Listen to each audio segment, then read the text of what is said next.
a lone rider appears on the horizon of the Central Asian steppe. Dust swirls in the wind, and the assembled warriors squint against the fading light. This isn't just another soldier. It's a woman, a princess, and she's about to challenge the greatest wrestlers in the Mongol Empire to single combat, with her hand in marriage as the prize. What they don't know is that she has already defeated hundreds of men. Every single one paid her 10 horses for the privilege of losing. Her name is Khutulun, and by the time her story ends, she will command armies of 40,000, reshape the political landscape of Asia, and inspire stories told centuries later. This is her story, the story history almost forgot. The year is 1260. Across the endless grasslands of Central Asia, the Mongol Empire stretches from the Pacific Ocean to the borders of Europe, the largest contiguous land empire in human history. Into this world of conquest and power, a girl is born, Khutulun. Her name means bright moon in Mongolian, but there is nothing soft about her destiny.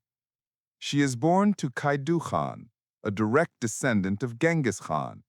Her grandfather is Ogedei Khan, the third great Khan of the Mongol Empire. She has 14 brothers, princes who, by all traditions, should inherit power while she fades into the life expected of Mongol noblewomen. Political marriages, quiet influence, and the shadows of men. But Khutulun is not like other daughters. From the moment she can walk, she trains alongside her brothers. And it is no ceremonial training, it is brutal. Mongol children learn to ride before they can run properly.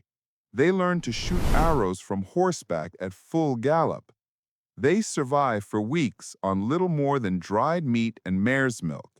Weakness is death. Khutulun excels at all of it. By age 10, she rides faster and longer than boys twice her age. By 12, she can wrestle grown men to the ground. By 15, she trains with the elite warriors of her father's guard and wins. But what sets her apart is not merely skill. She surpasses them. Her brothers watch with a mixture of pride and something else, fear. They are beginning to realize that their sister may be stronger than any of them. Khutulun's reputation spreads across the steppe like wildfire. Stories reach every encampment, from Mongolia to Persia. The girl who wrestles like a demon, undefeated, fearless, unstoppable. Princes, generals, and wealthy men arrive at Kaidu's court, each seeking her hand in marriage. She refuses every single one. When her father presses her, she makes a proposal that will become legendary. "I will marry," she says, "but only to a man who can defeat me in wrestling, and every challenger who loses must pay 10 horses." The court is stunned. Wrestling is sacred to the Mongols, a test of strength, skill, and honor. Khutulun is proposing a contest that places her on equal footing with any man in the empire. Some call it arrogance, others insanity. But Kaidu, after a long pause, smiles. "Very well," he says, "let the challenges begin." The first challenger arrives, a neighboring prince, confident, strong, 10 horses wagered. The match lasts less than 2 minutes. Khutulun moves like lightning, feints, grabs, twists. Before the prince realizes what happens, he is face down in the dirt. Khutulun claims her 10 horses. The second challenger arrives, then the third, the 10th, the 100th. Some are skilled wrestlers, others rely on brute strength. Some study her previous matches, searching for a weakness.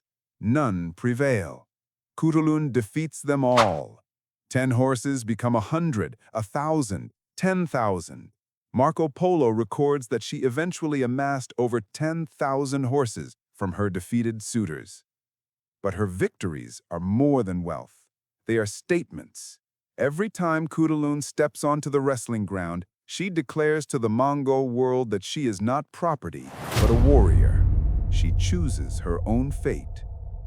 Then arrives the champion, a man who has never lost in over 500 matches, trained in Mongolian, Persian, and Chinese wrestling techniques. He brings 100 horses and his retinue, banners displaying his victories. The court holds its breath. Could Khutulun finally lose? The day of the match arrives. The champion performs the eagle dance, a ritual of power, agility, and confidence. Khutulun mirrors him, her movements fluid, precise, almost impossible.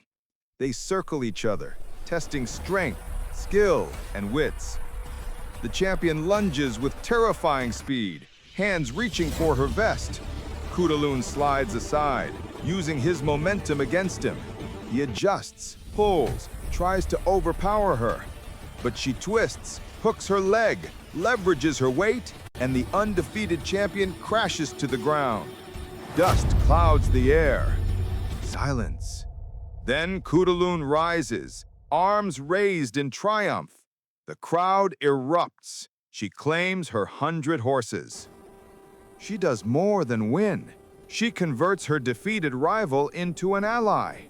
"Your strength would serve my father well," she tells him.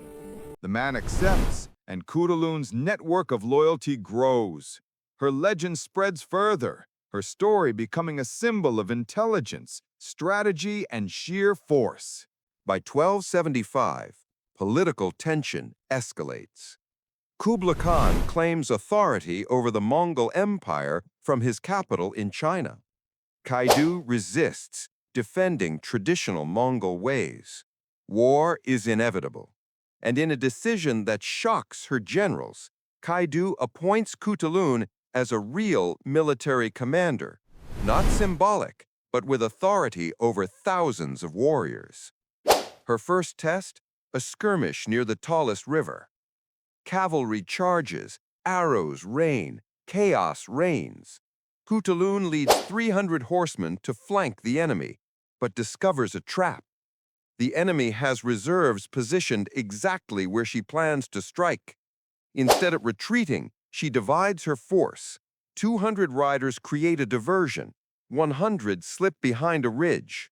When the enemy moves to intercept the diversion, Khutulun strikes the command position from behind. She personally charges the enemy general, leaping from her horse, grabbing him and riding out with him as a prisoner. Morale collapses. The battle turns to rout.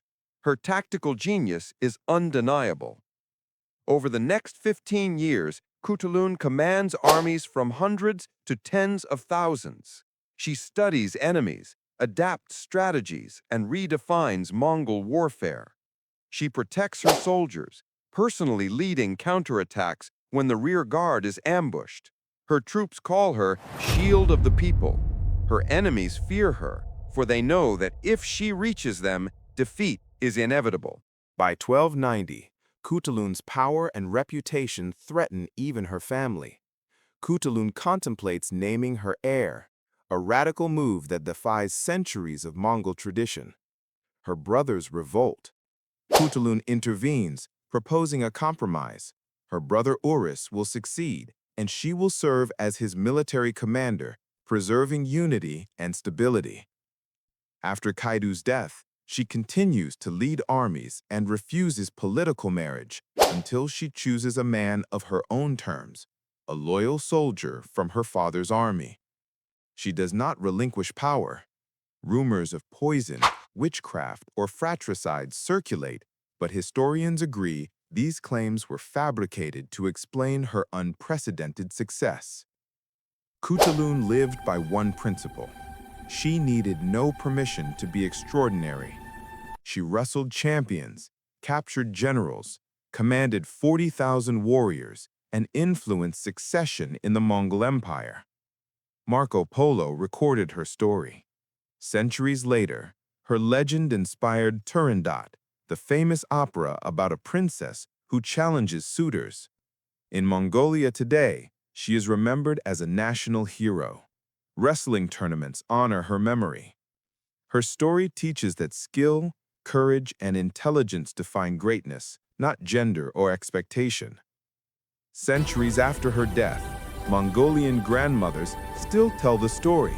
A princess stronger than any man, a warrior who rode like thunder, a woman who opened doors for everyone who came after. They end the story with a simple phrase: be like Khutulun. Be strong, be brave, be yourself, no matter what the world says.